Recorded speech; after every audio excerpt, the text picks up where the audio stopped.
What up, Jaguar fans? This your man Tony Wiggins with another edition of Locked On Jaguars here on a Friday that comes the day after the official NFL season started yesterday with a game between the Bucks and the Cowboys. So now we wait until Sunday to see your real live Jacksonville Jaguars in action, and I know you guys are ecstatic and absolutely cannot wait until that happens.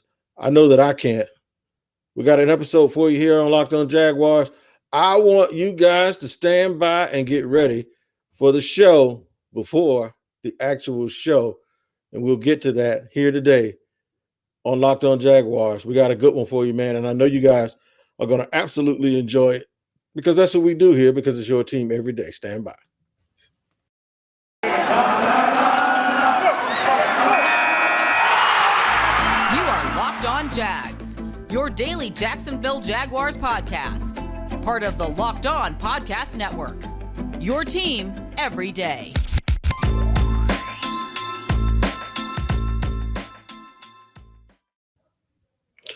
What is going on? Again, this is Tony Wiggins with Locked On Jaguars, your daily Jaguars show. It's your team every day here. And man, oh man, it is time for football. It is time for all of the things that we've been waiting on. It seems like for an eternity. But guess what? It's about to happen, man. The Jaguars face the Houston Texans this Sunday in Houston.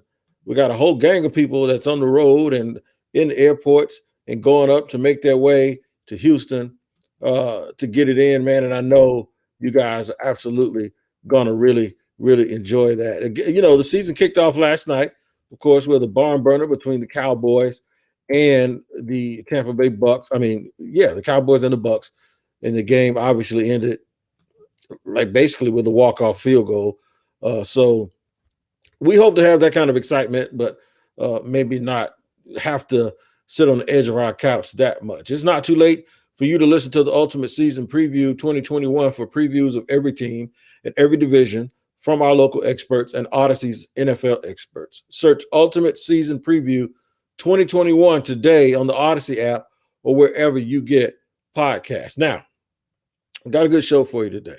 Segment 3, I'm going to give you the keys to victory, and I'm going to give you my prediction, just in case you did not hear the crossover edition, which was done with the Houston Texans yesterday. So we'll make sure we get to that and just let you know exactly how I feel. Segment 1, I want to talk about the offense and the things that I think you'll see that'll make you extremely happy, and some of the things that I think you'll probably still have questions after the game is over with. In segment 2, I'm going to tell you the same thing about the defense, the things that I believe you will see that will make you happy, and some things that I think you'll want to see them improve on. So let's not really waste any time. Let's start right now in segment 1 with the offense and the things that you'll see that I believe will make you extremely happy. So what you're going to see is the talent level in Jacksonville is different than it was before. That, you know, not to be Captain Obvious here, but I think it's going to come up, and I think it's going to basically make you feel good in certain stretches. And those stretches that I'm talking about is this.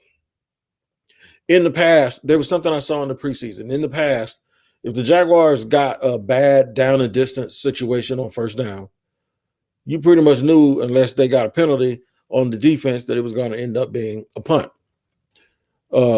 In fact, if they got sacked or if they got a holding call on and it ended up being 1st and 20 or 2nd and long, 2nd and 18, probably told the punter back in the day, not even back in the day, as much as little as a year ago, it's probably time to tell the punter, yeah, you can go ahead and grab that helmet, take that baseball cap off, and go ahead and start loosening up, because what's going to happen is in 2 more plays, you're going to be out there punting the ball, and now we're just going to be playing a field position game. I think those days are over. Not saying that it won't happen sometimes because it's football, but I do believe in 2 things. I think there's going to be more opportunity for them to get more yards on first down. And even if they do find themselves in trouble and they get a penalty and it's 2nd and long or 1st and long, because of Trevor Lawrence and his ability to throw the ball downfield accurately, they will never seem like they're out of it. Now, it doesn't mean that they're going to convert, because that's just a bad situation. The coaches will tell you that's a drive killer. You don't want that to happen. but it's not an actual guaranteed death that it would be in the past because you have a quarterback who can get you out of it. You honestly do. He can get 15 of those yards right back on the very next play because there won't be play call limitations. And this is the thing that drove me crazy about those people who actually thought Gardner Minshew was not just a guy who could start games in the NFL, because obviously he was, but that he was the type of guy that you could have sustained success with and win with over the long haul. Too many times you reduce the amount of, or the opportunities, or you reduce the chances that your percentage goes down, that you're going to be able to convert because of his limitations. Go back before Minshew, and I'm going to skip right over the Nick Foles. I wouldn't even call it an era. The Nick Foles 4 or 5 starts, and go back to Blake Bortles. It was the exact same situation. Where you knew if there was a long down and distance, that unless something crazy happened, like he scrambled for 20 yards or Leonard broke something or they ran some kind of screen or got a penalty, you reduce your chances of them converting. Now, sometimes you need those things to happen, but you also need to have a fighting chance just in case they don't happen. And I think in the past, that was the problem. They did not have a fighting chance in case those things did not happen. So now with Trevor Lawrence, I think the thing that you're going to come away feeling the best about on offense is they're never out of a play. 2, there are going to be throws that you haven't seen made consistently here since probably Mark Brunell was a quarterback, and maybe Byron Leftwich, because those are the 2 guys that they've always had that could like make any throw. You're going to see things open up down the field where this looks like a legitimate offense. I will say this now, Jake Luton made a couple of these throws every now and then. So if you know what I'm talking about, because of his pure arm talent, Jake Luton, he just obviously isn't as talented as Trevor, but you saw a couple of times in last year where Luton made some plays down the field where the ball it just seems like those are the type of plays that other quarterbacks was making, like the kind of plays that Matthew Stafford was making against the Jaguars. And now the Jaguars are going to have some fight back. So that's going to be one of the things you come away with. One of the things that I believe you're going to come away with that you want them to improve on is, and this is what I'm telling you to look forward to. So if I'm wrong, I'm wrong. You still want them to be more explosive in terms of individual effort. You want more speed. And you may come away with the conclusion that they still need a couple of offensive linemen.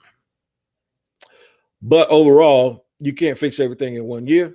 So we're going to give them a little bit of a break on that. But I think those are the things that once the game is over, I think the Jaguars are going to win. Okay, I'll just preface that. I'll give you that now. And you got to wait for segment 3 because if you, like I said, if you heard the crossover I did with the Texans, I already I predicted them to win 33-17. I think you're going to see that you're going to go from knowing, all right, we're not the worst team in the division no more. We're going to be able to compete with anybody. So now to get to that championship level, what do we need? I think you're going to see that you need a couple of more offensive line pieces. I think they'll be fine.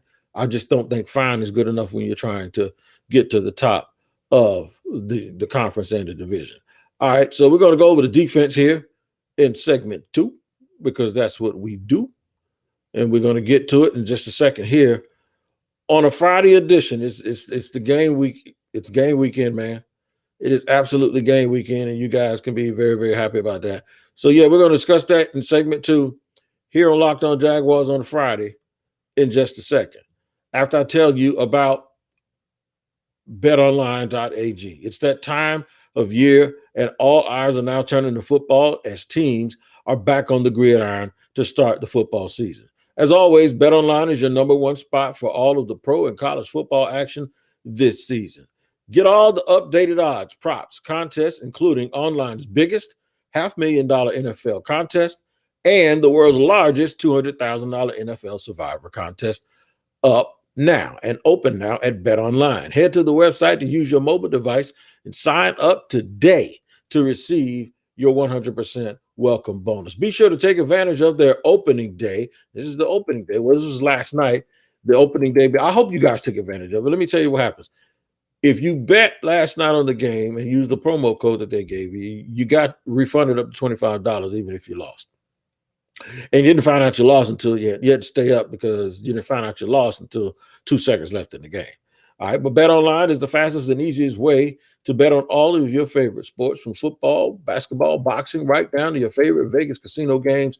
Don't wait. Take advantage of all the great offers available for the 2021 season. Bet Online is your online sportsbook experts. The promo code is locked on. Make sure you put the promo code. It is locked on.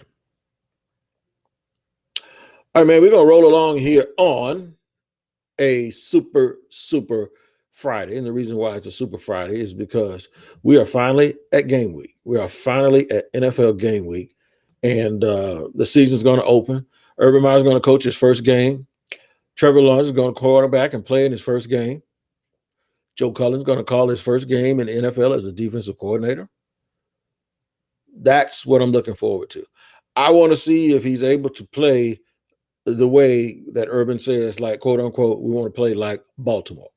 Ooh, I don't want to mention Baltimore. They had some injuries, but cross your fingers and hope that doesn't happen to Jacksonville. But anyway, I want to see the new vamped defensive line and front seven.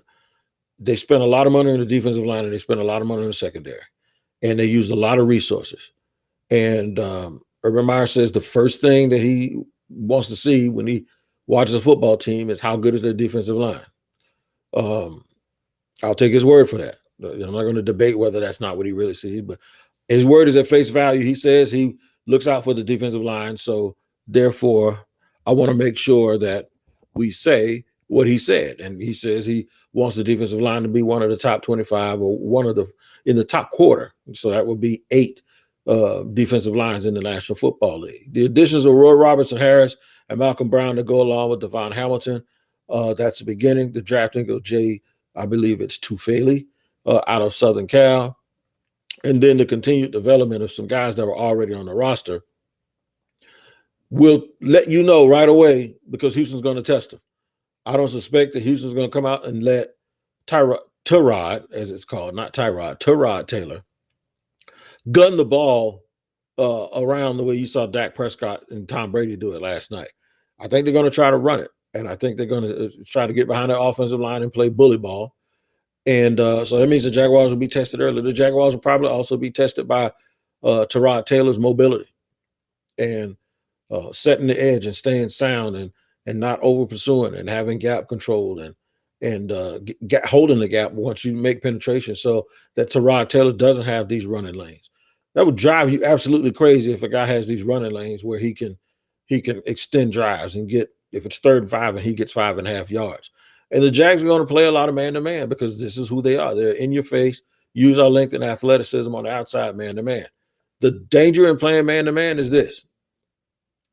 Scrambling quarterbacks can have a field day, especially if they break contain. So the key for this game this week is to make sure that the Jaguars are sound, are disciplined, and guys maintain and hold their area so that, first of all, the running game isn't really super successful early, but second, so that they don't lose contain and give up plays that they shouldn't to either the quarterback or the running backs. I think they're going to do it. I think they're going to be able to play sound. I think because of the athleticism of the guys on the outside with Josh Allen and Hottie, Jihad White, I really feel that they're going to be fine. Kayvon Chason has actually played really, really well against the run. He does do something real well, and that is he really comes down the line and makes tackles in the backfield and sets that edge really, really good. So we're going to see. I said Jihad White. It's Jihad Ward. But Dwan Smoot's going to have a lot to say, a lot to do with that. Guys like Adam Gossis that may get a chance to come in and play. But really, it's going to be on those front guys. It's going to be on Malcolm Brown, and it's going to be on Devon White. That's combined maybe 670 pounds of beef right there up front. And Roy Robertson-Harris is a very tall and angular player who can get leverage. So I do think they're going to stop the run. I don't believe that there's a huge threat in the passing game. If there is one, It's Brandon Cooks sneaking up. If the Houston Texans are able to mix it up a little bit, it's Cooks being able to sneak past people because he is a guy who can still get down the field. And then you have to be worried about the fear of the unknown. Do they have some dude that nobody knows who he is? Like a few years ago, it was Kiki Kuti that came out of nowhere. Do the Houston Texans have some dude that's like the X factor? We'll see. Jaguars also have to stop tight ends. Tight ends have always been a problem for the Jaguars, especially when they play the Houston Texans. So I do think they'll do it. I think they'll be fine. I think they'll figure it out. And they'll be able to get beyond whatever Houston has for them. And I think you guys are going to come out happy. You'll be happy with the progress. And while at times it might not be pretty, I do believe the Jaguars will be successful. Let me get to this part too. So, when we talk about keys to victory, I'm gonna bring this up in segment 3. But the keys to victory, like if you say, what do they have to do to find the keys to victory? Maybe they have to not find something else. I know you guys are wondering, man, what is he talking about? Maybe they don't have to find something else. In order to find victory, you find victory. Yeah, but sometimes you find victory by not finding something else. And I'm going to tell you what that something else is that they must avoid in just a second after I tell you about Built Bar. Celebrate freedom of choice. Do you know that Built Bar has so many delicious flavors? There's something for everybody, man, in that box. If you get an assorted box of Built Bars, or if you just order one type. It's totally up to you. You can choose what you want to do. But I think it's going to behoove you to try to find out which one is your absolute favorite. Now, they're all delicious because they're covered in 100% chocolate. And they're all good for you because they're super packed with protein and have low calorie, low carbs, and low sugar. And they're healthy, even though they taste like a candy bar and in some cases a pastry. My personal favorite, though, is the salted caramel. And you can find out what your personal favorite what it is by going to BuiltBar.com and getting your first order of Built Bars. You can get the assorted box, like I said, or you can order one type. They're extremely healthy. If you go to BuiltBar.com and use the promo code LOCKED15, you're going to get 15% off of your order. That's right. The promo code is LOCKED15. Use that and get 15% off your next order at Built.com. Now, to keep up with all the information on social media, go to @bar_built. For any occasional news that they might drop about a special edition Built Bar. They're always doing that. They're full of surprises. One thing ain't going to be a surprise, though, is once you taste it, nothing will surprise you again how it tastes because it is absolutely delicious. So go to Built.com, use the promo code LOCKED15 to get 15% off of your next order. All right, we're going to move right along here on a Friday. It's the last time I'll talk to you guys before the Jaguars will be victorious. You heard what I said. I didn't say if. I didn't say hopefully. I said this is the last time I'm going to talk to you before the Jaguars will get their first win of the Urban Meyer era of Jacksonville. I think Trevor's going to have a big game. I think they're going to have a run-pass mix. I believe the Jaguars can do something that Houston can't, and what that is throw the ball and actually get quick chunk plays. I believe because of the way I think Houston wants to play, the Jaguars will never be out of the game, even if they get a little bit behind, because they have more ability to score fast than Houston does. Therefore, I think Houston wants to shorten the game. Houston wants to shorten the game by using the run and limiting Jacksonville's opportunities. Jacksonville, I believe, wants to get into a bit of a track meet and play faster and play with more rhythm. And Urban Meyer has pretty much said that's how he wants to play. He doesn't want to be one of these grinded out teams. He really wants to play fast and with the rhythm. Houston, I think, on the other hand, because of some of the moves that they've made, they're really looking forward to the future. And they're really building this lunch pail infrastructure type team to see what they have. They're really, in my opinion, trying to be the Jaguars of last year.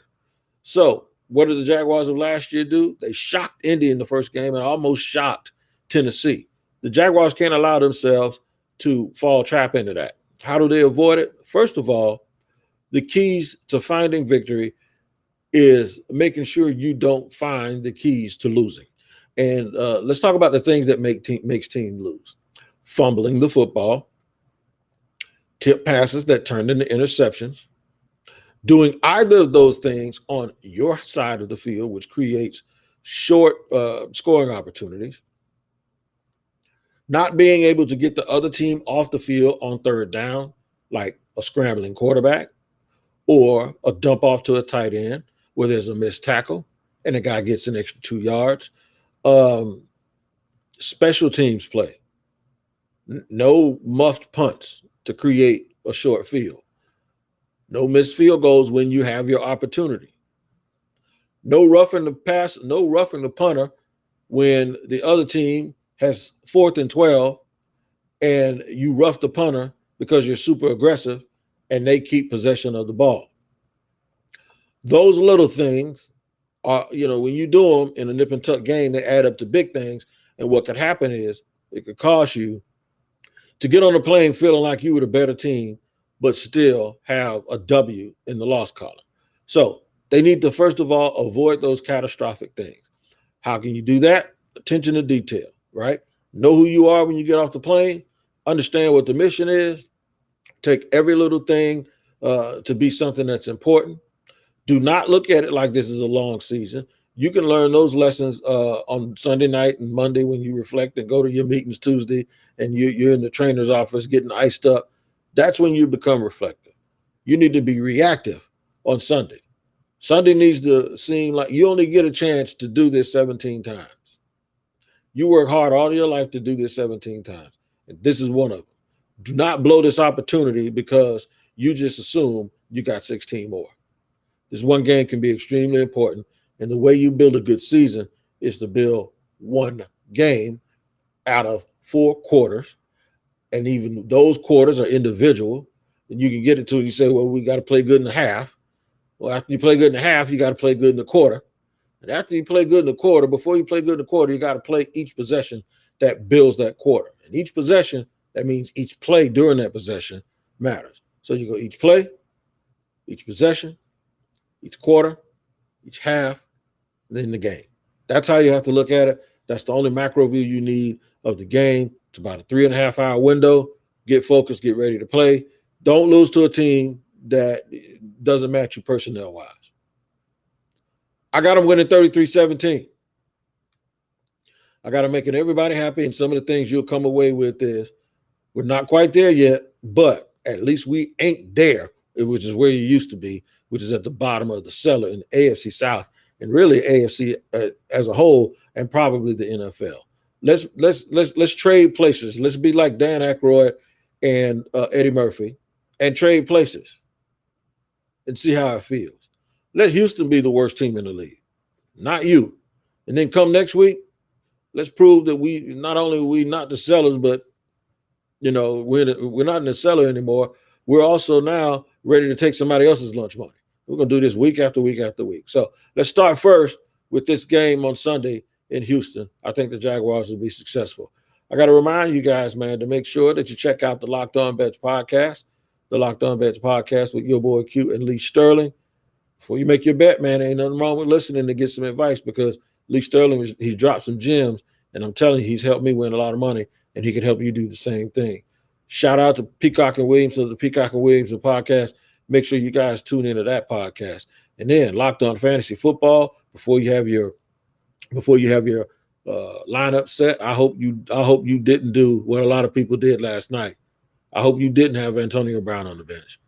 And I hope you played CeeDee Lamb, and I hope you also played Amari Cooper. I played CeeDee Lamb, by the way. But yeah, a lot can be said about what you need to do with these lineups, and you can find out on Locked On Fantasy Football as well. All right, man, until Monday.